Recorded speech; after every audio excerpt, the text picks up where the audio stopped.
Magandang araw mga go-negosyantes. Welcome to a wonderful day full of blessings, inspiration, and practical business tips. Ako po, si Michael Angelo Lubrin. Kung hindi niyo po kilala, okay lang, quiz-quiz lang, hindi ko rin man po kayo kilala. Pero ako po ang bagong-bagong makakasama ninyo sa pagtuklas ng mga go-negosyo winning attitudes ng ating mga small and medium entrepreneurs. Dito lang sa SME Go, powered by Go Negosyo. Let's go Pinoy! Kung sa business kayo ay may success, kung ang ideya nyo'y truly the best, kung hanap ninyo ay isang kasosyo, let's go! Let's go! Let's go negosyo! Sa business kayo ay may success.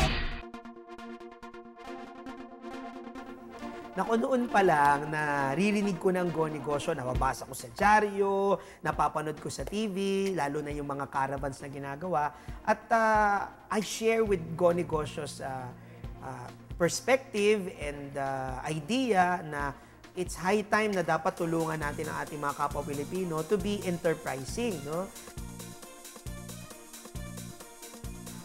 Maraming kagalingan ng Pilipino na maaring hindi pa natatap at siguro pag sila ay nabigyan ng proper mindset, nabigyan ng magandang oportunidad at naturuan kung kailan ang proper timing, I think makakatulong ito hindi lamang sa paglago ng kanilang kabuhayan, bagkus sa paglago ng kanilang pagkatao. Alam niyo, it's really an honor and I would like to thank Go Negosyo, particularly Mr. Joey Concepcion, for considering me as a professional public speaker and as an inspirational speaker for that matter. It's really an honor, no? Lalo na, I've been part, I would like to call of the team, yung Entrepreneur, as a group of people who has vision for this country, no? Una, syempre, nagulat ako. Nagulat ako nung sinabihan ako na kinukonsider ako ni Sir Joey na ako ang maging bagong host ng Go Negosyo. Sana, sabi ko, dasal ko lang na pagpalain sana itong bagong endeavor na ito. Not just filled with learning, but filled with life, no? Dahil naniniwala ako na ang pagninegosyo, ito isang aspeto ng buhay at dapat yung ating kabuhayan ay magbigay sa atin ng mas magandang pagtanaw sa mas malawak na perspektibo ng buhay. So abangan nyo po yung mga i-interviewin po natin, kakausapin natin mga SME at hindi lang yung mga kababayan natin na nagtagumpay na hindi rin nila akalain na sa kanilang mumunting simulain, sa kanilang humble beginnings ay magkakaroon ng tagumpay ang kanilang pa. At hari nawa po sa inyong panunood ay ma-inspire kayo. Oh, Go Negosyantes! Character, beauty, and brains. Aries. Ganyan natin maisasalarawan ang ating batang celebrity Go Negosyante na ating debistahin ngayon. Walang iba kundi si Cristal Belo Henares. Sama-sama tayong ma-inspire sa kanyang humble personality at success story. Siyempre, hindi mawawala ang business tips. All this and more dito lang sa SME Go, powered by Go Negosyo.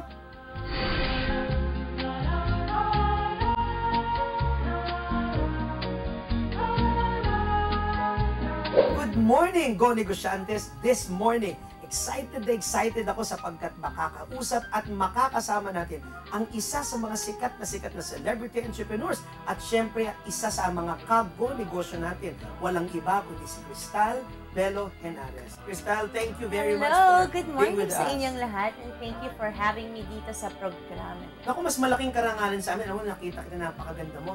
Sabi ko sa ko, lutang na parang hindi ako tao, no? Ganon. Isang malaking karangalan, kasi pag nakasama mo ng isang maganda, baka maging tao na rin ako talaga, no? Pero isang You'll malaking... be bellified. Tama. Papabelo ka dito. Kaya pa naman ako siguro, no? Pwede, no? Pero thank you. Alam mo, napakaganda ng pag-uusapan natin. Pero alam ko pag-uusapan natin at mga negosyo. Pero we want to know more about Cristal up close na, talagang personal, no? Wow. Sino ba siya? Kaya palang lapit ng camera. Oo, at saka malapit tayo sa isa't isa, di ba? Correct. Unan lang ang pagitan natin, di ba? Now, you are known as a celebrity entrepreneur, beauty icon, and the heiress of the Doctor to the Stars, no? Pero ikaw, how would you describe Cristal Belo Henares? Ako, mahirap sabihin to. Madaming nagsasabi, simpleng tao lamang, napapaka-humble. Pero parang, para sa akin kasi, there are so many things in life na nagpapasaya sa akin. Kasi yung tawa ng isang bata. Alam mo ba, preschool teacher ako noon. Wow, So natutuwa talaga ako sa tawa ng isang bata when you see a kid learn something new at tuwang-tuwa siya sa sarili niya, may confidence yung tao.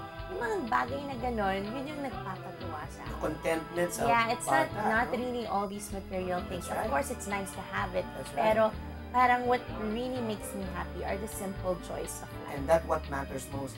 Exactly. And relationships. And para sa akin, that's why I'm very, very blessed to work with someone who's my idol and my mom. And someone I really look up to. Kamusta naman si Crystal bilang bata? Interest, aspiration mo noon? Alam mo, when I was a kid, I am very adventurous. And that's why until now, I'm still very adventurous. And then actually, nag-start yung entrepreneurship ko. Oh, how? Because when I was small, gumagawa kami ng ice candy. At saka nagbebenta kami ng ice candy ng 2 pesos isang plastic bag. Crystal is a young and happy, dynamic woman na may positibong pananaw sa buhay. At ang mga katangian niyang ito ang lalong nagpapatingkad sa kanyang kagandahan. You were molded in a perspective na pwede maging enterprising at that age. Oo. At saka nakita ko na masaya, parang hindi siya out of this world na you have to. It's something that I want to do and I found it to be fun. What's your vision and your dream? Kasi niniwala ko na what makes a person successful at the same time significant is that a person follows a certain vision. Well, my mom's vision is really to make the Philippines the most beautiful country in the world, one person at a time. Yes. And then, parang siguro, also because siguro I grew up in that environment, na ganun talaga yung vision niya every single day. Naging vision ko na rin yun. May tanong to, very personal. Anong pakiramdam or mahirap ba maging anak ni Dr. Vicky Bello? Mahirap kasi para ang dami niya nagagawa. Actually, I sleep with her every day. I see her lifestyle and I see like at 6 a.m. gising na yan. Talaga? Nag-workout na yan. Wow. At 8 a.m. getting ready for work na yan. At 9 o'clock out of the house na yan. So, very hardworking talaga. And I guess it's hard because you see Superwoman and you're like, oh wow, okay, I have to live up to that. And I don't know where she gets her energy. She's like, so much older than me, diba? Pero she has so much more energy than I. What's the drive. greatest lesson na natutunan mo sa mom? I think sincerity and having good intentions. Because parang nakita ko, palagi siyang nagme-meditate every day. Even though she's busy, hindi niya nakakalimutan yung spiritual side niya. I see her pray, I see her meditate, and parang yung attitude of gratitude. Wow. That's nice, ha? If you have an attitude of gratitude, parang you will always be blessed. That's right. And because if you have that attitude of gratitude, you will be happy, you will be hopeful, and you will be humble. Bansay asenso na. Let's go Pinoy. Kung sa business kayo ay may success, kung ang ideya, kung sa business kayo ay may success, kung ang ideya nyo Si Crystal ay nagtapos ng Business Management sa Ateneo de Manila University. Nakapagtapos din siya ng Master in Business Administration sa University of Western Australia. I-pick upin ko na sinabi mo kanina na nagkahiwalay yung mama at papa. Pareho tayo ng kwento eh. Ako rin, I came from a broken family. They call it broken family. But ang question ko dito is that, not to focus on the negative side of it, but how were you able to turn that seeming negativity na pwedeng maging effect sa buhay mo and turn it into a positive perspective? I was blessed kasi yung parents ko, right now, they're best friends. Okay. So parang it just took them a couple of years to really, parang turn their relationship from a husband and wife to ex-husband and wife, biglang to best friends. So, a lot of people nga say that, Crystal, how does it feel growing up in a broken family? And I tell them, we're not broken at all. As a matter of fact, mas broken pa dyan yung mga parents na still together, pero palagi naman nag-aaway, diba? So I'd rather have them apart at being best friends, talking almost every day. Yung sitwasyon mo. Maari ng mga nakaka-relate sa mga kwento na is that if you had a positive outlook in life, you were able to turn difficulties into possibilities. Crisis moments, making them defining moments for you. Now, and character building. That's right, character building. Now, with regards to entrepreneurship, napakaganda ng history mo, kasama dyan yung inspiration ng mom mo. Now, why do you advocate entrepreneurship? recently, kahit gumaganda yung ekonomiya natin, yung unemployment rate Malakas, natin, mataas. tumataas, which is The kind gap. of weird. Yeah. So, I'm really encouraging a lot of people to be entrepreneurs, and there's so many, different ways of becoming entrepreneurs now. Yeah. And as a matter of fact, even though you work within a corporation, you can be an entrepreneur That's right. within a That's corporation right. by having an entrepreneur mentality. That's right. Kasi yung to be enterprising, to see Exactly. always opportunity in everything. Exactly. Now, ano pa yung mga ibang advocacy, other advocacies that are really close to your heart? Right now, actually, mayroon akong organisasyon and it's Okay. called Move Ed, together with Alex Eduque and then Jessie Maxwell. We started with a small school last year Okay. in Navotas, and then we Navotas. had 50 kids, and then Wow. we were able to graduate 6 kids to go to grade 1. Wow. So this year, hopefully, we'll end up with a little over 150 children, and with mga 20-30 of that going to grade 1 next year. So we're trying to focus on preschool. Ano yung motto mo na pinangahawakan mo na alam mo ito'y magdudulot sa iyo ng inspirasyon and others will also be able to get inspiration? It's to live in blissful simplicity and always delight in God. Ayan. So, yun, like what I said kanina, it's to be grateful for the smallest things. Nabasa ko nga na one Buddhist said that, every day I die, and that's why every day as I sleep is death for me. And that's why when I wake up in the morning, I am grateful for the next. Maraming salamat. Napakaganda nitong usapan natin. Kaya up next, sa ating pong pagbabalik, magkakaroon tayong usapang negosyo dito lamang sa SME Go, powered by Go Negosyo. Business kayo ay may success. Kung ang ideya Kung sa business kayo ay may success. Kung ang ideya nyo Pagkatapos po natin kilalanin si Cristal on a personal level, and I'm sure na-inspire kayo kanina, hindi natin pwedeng palampasin na marinig ang kwento sa tagumpay ng kanyang kilala at sikat na Belo Essentials at Sexy Solutions. Pwede ba? Pero, dapat pakinggan natin siya para marinig natin at mapulot naman natin ng mga aral na kanyang pinagdaanan sa pagtataguyod ng negosyo ito. Welcome back, Cristal. Hello, Ayan. and thanks Ako. for having me again and again. Oo naman. Ibang Di ka setup naman tayo. Oo naman, dahil napakaganda ng iyong mga negosyo. Gusto namin tulungin. Ano ang concept ng Belo Essentials? Paano ito nabuo? Okay, so sa Belo Essentials, merong time kasi na kami ni Mommy pumupunta kami sa supermarket. And then, yung mga cashier doon, sinasabi, Ma'am, Vicky, Dr. Belo, wala ba kayong pampaputi na produkto para sa amin? Kasi gusto namin magpabelo. Pero ang mahal po, hindi namin ma-afford.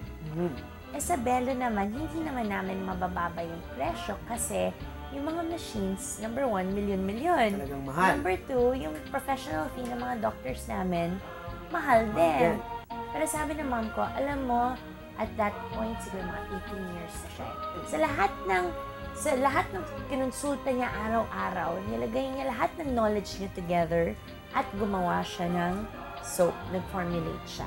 So sabi namin, Belo Essentials is our way of reaching the whole Philippines talaga. How about Sexy Solution? Okay, Sexy Solutions naman, nakita kasi namin na madami ding mga kliyente or pasyente na takot pa rin sa surgery. Ngayon yung Belo Medical Group, kilalang kilala dahil sa liposuction, diba? That's right. So sabi namin, sige, lagay na lang natin itong lahat na non-surgical machines, lagay na lang natin sa isa pang brand called Sexy Solutions. Ang Sexy Solutions ay isang fat reduction center na walang surgery at maaring iparehas sa nutrition. Ilan sa mga kliyente nito ay ang ating kapuso na si Regine Velasquez, pati na din ang napakagandang si Georgina Wilson.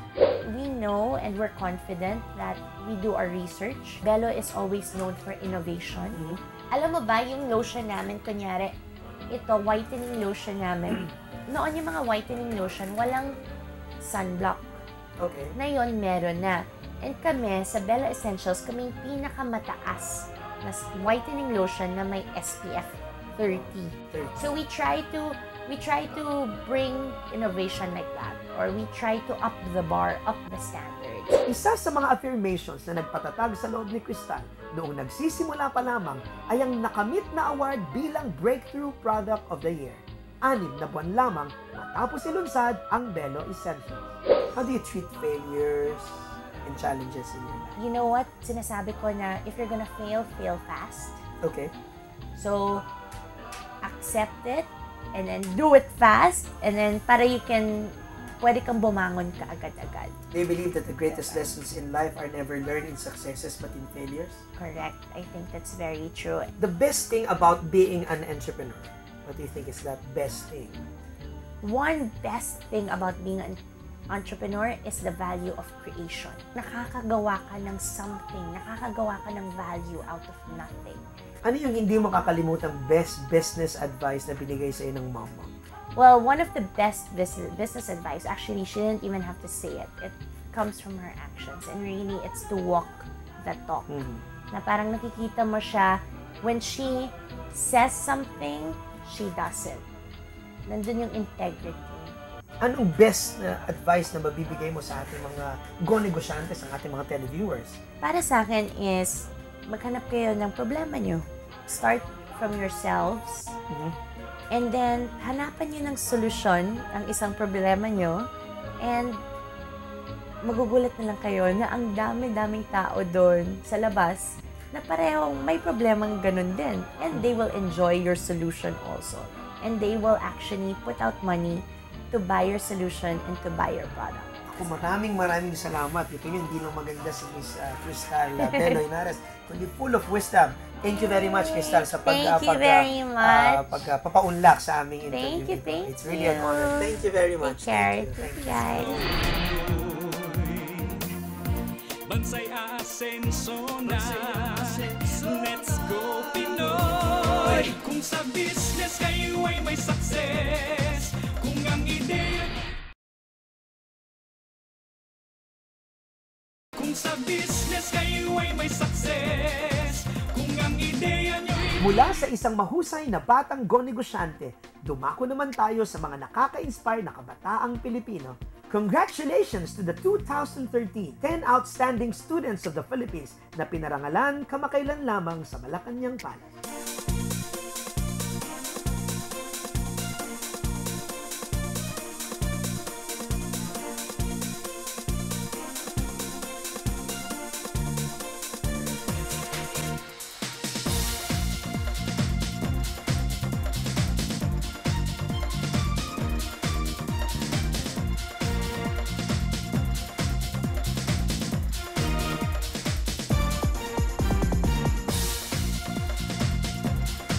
I think being outstanding entails you see things differently and positively, and with that we can create practicable, doable, and creative solutions to the problems of the country.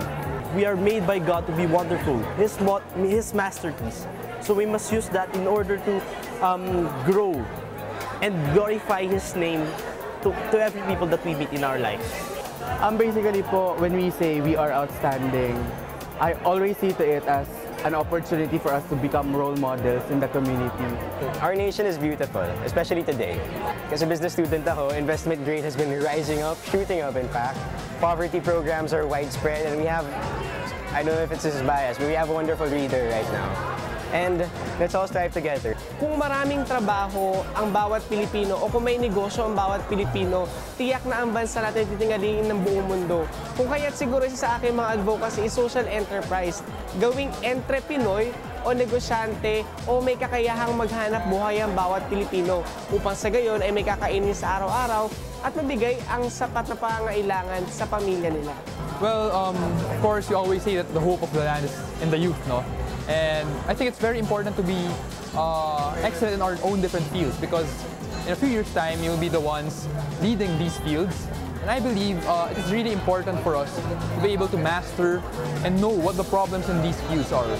Para pagdating ng panahon at kami na yung merong kapangyarihan upang baguhin ang mga bagay-bagay na dapat baguhin, ay magagawa namin sila. Sa mga kabataang Pilipino, na katulad ko, ako'y galing sa isang mahirap na pamilya. Ngunit ang inilagay ko sa aking puso, hindi ako magiging mahirap forever. Magpakailanman, no. Magiging mahirap tayo kung hindi tayo gagawa ng mga bagay na magpapaunlad sa bansa. At para sa ganun, wag natin isipin na ang kahirapan ay magiging hadlang sa pag-abot natin sa ating mga pangarap sa buhay. I've always believed in the power of making a good choice. And for me, it doesn't really matter where you go, but how you do where you go. So no matter where you go, always choose to do good. And to do good for you, maybe doing more, being better, and giving all for your country. So wherever you choose to go, do good, and you are doing our country a huge favor. Because close po sa heart ko yung sa mga classroom po. I wanted to build mga classroom po na fit po para sa certain community. Kasi ang naisip ko po lagi, meron nga po tayong magandang bubungan, pero wala naman po tayong libro na mabasa. Or meron nga po tayong libro, pero wala naman po tayong magandang bubungan. So yun lang po, yung parang ibigay lang po sa komunidad yung kailangan po nila. Kung ang mga bata po doon mahilig mag-basketball, mag-build po ng mga basketball courts. Kung ang mga wala pong mga health center, magpatayo po ng mga health center para po matugunan yung mga problema. I am a graduate of BS Psychology and I am really passionate for music as well. So my advocacy is for music therapy as a means of intervention for the healing of the soul. And I believe that because music is the language of the soul, it can touch a lot of lives more than we know.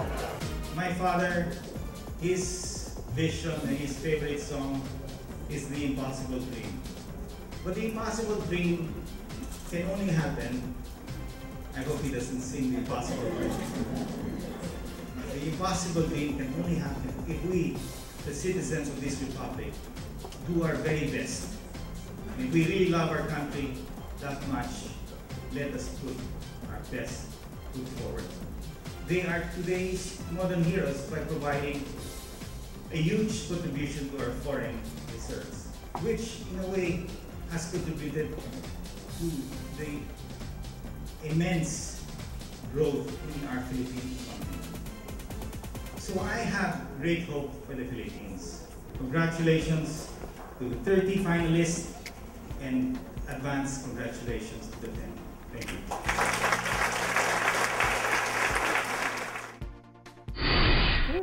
Napakaganda at napaka-inspiring ng ating conversation with Miss Cristal. If you want to know more about Cristal, grab a copy of this Go Negosyo Blue Book. At hindi lang si Cristal ang madidiscover mo, kundi ang iba pang inspiring young entrepreneurs of today. Kaya mga Go Negosyantes, thank you for joining us this morning. At sana po'y nakatulong kami na magpalakas ng inyong kalooban at syempre, magpalawak ng inyong mga kaalamang pangnegosyo. Ito po muli si Michael Angelo Lubrin at ito ang SME Go, powered by Go Negosyo. Let's go Pinoy! Kung sa business kayo ay may success, kung ang ideya nyo'y truly the best, kung hanap ninyo ay isang kasosyo, let's go! Let's go! Let's go Negosyo! Business kayo ay may success, kung ang ideya nyo'y truly the best, ay isang kasosyo. Let's go! Let's go! Let's go Negosyo! Go! Go! Go! Go Negosyo! Pilipinas, now is our time. Go! Go! Go! Go Negosyo! Let's go! Let's go! Let's go Negosyo! Go! Go! Go! Go Negosyo!